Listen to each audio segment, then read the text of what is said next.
Aujourd'hui, je vais vous parler du verbe en chinois. Très souvent, on dit que le chinois est une langue très compliquée. Mais en fait, il y a une bonne nouvelle pour vous. En chinois, tous les verbes restent à l'infinitif. C'est-à-dire, il n'y a pas de conjugaison, il n'y a pas de temps, il n'y a pas de mode non plus. Par exemple, chi, il ne faut pas oublier, c'est le premier ton.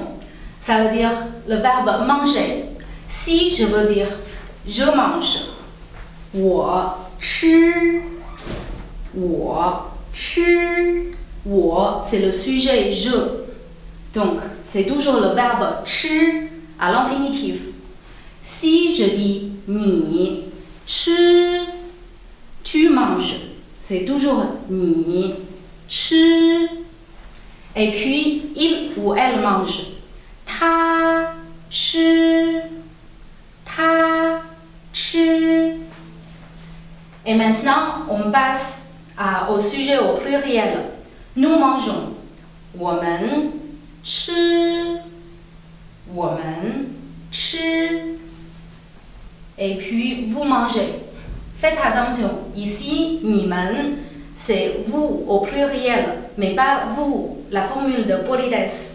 你们吃，你们吃.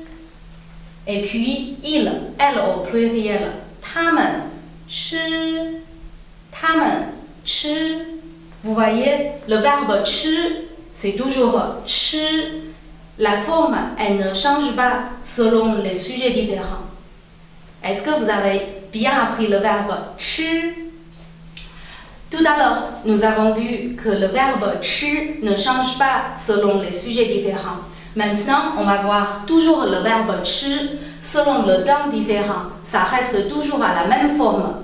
Par exemple, si on voulait dire je mangerai demain, alors en chinois, l'ordre, ça sera demain, 明天, 明天. Et puis le sujet je, 我吃. Voyez encore le verbe 吃 à l'infinitif.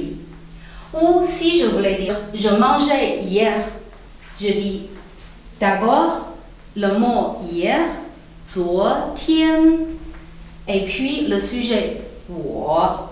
À la fin, notre fameux verbe 吃. Donc, 明天我吃, 昨天我吃. Et maintenant, c'est à vous de prononcer 吃. À bientôt avec Adong Lingua.